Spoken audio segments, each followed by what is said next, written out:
Capítulo 4. Amor. De todas as qualificações, o amor é a mais importante, pois, se for bastante forte em um homem, impele-o a adquirir todas as demais, e todas as demais sem o amor nunca seriam suficientes. Frequentemente é expresso como um intenso desejo pela libertação da roda de nascimentos e mortes e de união com Deus. Porém, entendê-lo deste modo parece egoísta e transmite apenas uma parte de seu significado. Não é tanto desejo como vontade, resolução e determinação. Para produzir seu resultado, esta resolução deve preencher de tal modo toda a tua natureza que não deixe lugar para qualquer outro sentimento. É, na verdade, a vontade de ser uno com Deus, não para que possas escapar à fadiga e ao sofrimento, mas para que, por causa de teu profundo amor por Ele, tu possas agir com Ele e como Ele age.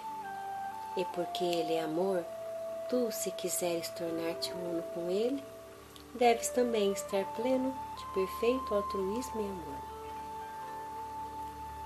Na vida diária, isso significa duas coisas. Primeiro, que deve ser cuidadoso para não causar dor a nenhum ser vivo, e segunda, que deves estar sempre vigiando por uma oportunidade de prestar auxílio. Primeiro, não causar dor.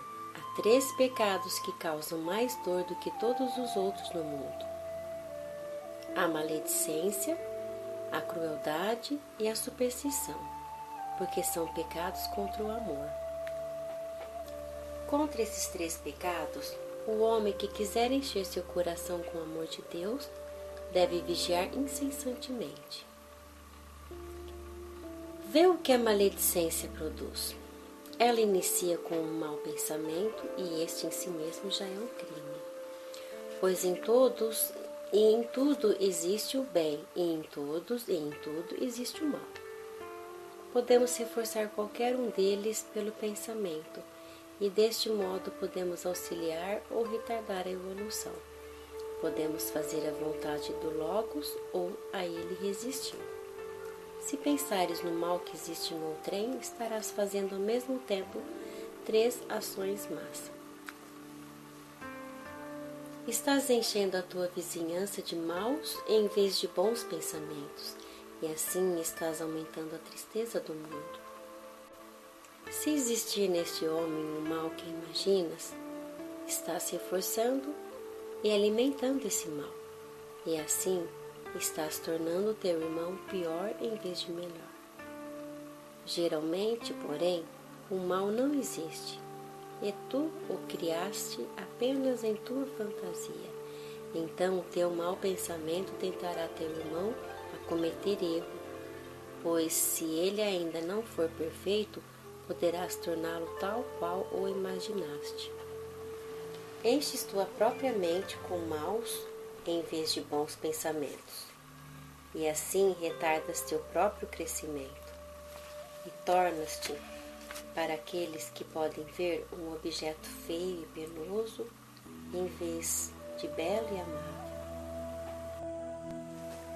Não contente por ter feito todo este dano a si mesmo e à sua vítima, o maledicente tenta, com todas suas forças, tornar outros homens cúmplices de seu crime. Ansiosamente lhes conta sua perversa história, com a esperança de que nela acreditem. E eles então unem-se a ele a enviar maus pensamentos ao pobre sofredor. E isso se repete dia após dia, e é feito não por um homem, mas por milhares. Começas a ver quão vil, quão terrível é este pecado? Tens de evitá-lo por completo. Não fales mal de ninguém. Recusa ouvir quando alguém falar mal de outrem, porém dize gentilmente: talvez isso não seja verdade, mesmo que seja, é mais amável não falarmos nisso. Quanto à crueldade, pode ser de 2 tipos: intencional e não intencional. A crueldade intencional consiste em causar dor propositalmente a outro ser vivo. E este é o maior de todos os pecados. Obra mais própria de um demônio do que de um homem. Dirias que nenhum homem poderia fazer tal coisa, mas os homens a têm feito frequentemente. E ainda hoje a estão fazendo diariamente. Os inquisidores a fizeram, muitas pessoas religiosas fizeram-na em nome de sua religião. Os vivisseccionistas a fazem, muitos professores de escola a fazem habitualmente. Todas essas pessoas tentam desculpar a sua brutalidade dizendo que é o costume. Mas um crime não deixa de ser crime porque muitos o cometem. O karma não leva em conta o costume, e o karma da crueldade é de todos o mais terrível. Na Índia, pelo menos, não pode haver desculpa para tais costumes, pois o dever de não causar dor é bem conhecido de todos. O destino reservado aos cruéis terá de cair também sobre todos os que intencionalmente matam criaturas de Deus, chamando a isso de esporte. Sei que tu não farias coisas tais como estas, e pelo amor de Deus, quando a oportunidade se oferecer, falarás claramente contra elas. Existe, porém, a crueldade no falar, tanto quanto no agir. E um homem que diz uma palavra com a intenção de ferir a outrem é culpado deste crime. Isto tu também não farias, mas às vezes uma palavra descuidada causa tanta dor quanto uma maliciosa. Deves, pois, estar alerta contra a crueldade não intencional. Ela procede usualmente da irreflexão. Um certo homem é tão cheio de cobiça e avareza que nunca pensa sequer quanto sofrimento causa aos outros, pagando-lhes muito pouco ou por deixar meio faminto sua mulher e filhos. Outro pensa apenas em sua própria luxúria, pouco lhe importando quantas almas e corpos ele arruína para satisfazê-la. O outro ainda, somente para poupar-se uns poucos minutos de incômodo, não paga os seus empregados no dia apropriado, sem pensar nas dificuldades que lhes causa. Tanto sofrimento é causado meramente pela reflexão, por esquecer-se de pensar como uma ação afetará os outros. Porém, o karma nunca esquece e leva em conta o fato de que os homens esquecem. Se desejas entrar na senda, tens de pensar nas consequências do que fizeres, para que não sejas culpado de crueldade refletida. A superstição é outro grande mal e tem causado muitas e terríveis crueldades.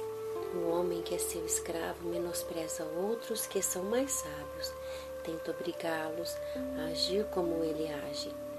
Pensa tu na horrível matança produzida pela superstição de que animais devem ser oferecidos em sacrifício, e pela ainda mais cruel superstição de que o homem necessita de carne para alimentar-se. Pensa nos maus tratos que a superstição destinou para as classes oprimidas em nossa bem-amada Índia.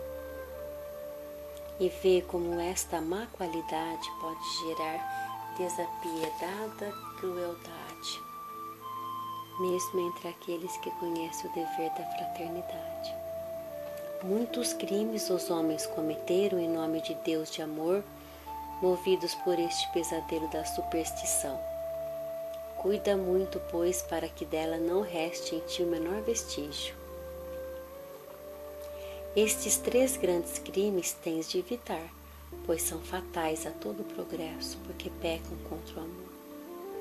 Porém, não deves, deste modo, tão somente refriar o mal, mas tens de ser ativo na prática do bem. Deves estar tão pleno do intenso desejo de serviço que esteja sempre vigilante para prestá-la a todos em teu redor, não somente aos homens, mas ainda aos animais e às plantas. Deves prestá-la em pequenas coisas, cada dia, para que o hábito possa ser formado, a fim de que não possas perder a rara oportunidade, quando a grande obra apresentar-se para ser feita. Pois se anseia ser uno com Deus, não é por amor a ti próprio, mas para que possas ser um canal através do qual o seu amor possa fluir para chegar aos teus semelhantes. Aquele que está na senda não existe para si mesmo, mas para os outros. Esqueceu-se a si próprio a fim de poder servi-los.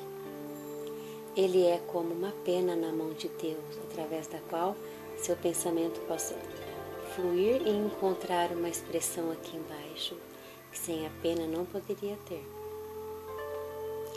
É ao mesmo tempo como uma vívida pluma de fogo irradiando sobre o mundo, o amor divino que enche seu coração, a sabedoria que te torna capaz de auxiliar, a vontade que dirige a sabedoria, o amor que inspira a vontade.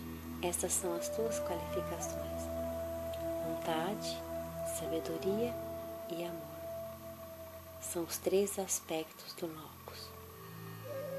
E tu, que desejas alistar-te para servi-lo, deves expressar esse aspecto no mundo. Aqui encerra-se a pequena grande obra que foi passada pelo mestre Ajiddu Krishnamurti, quando ele apenas tinha 13 anos.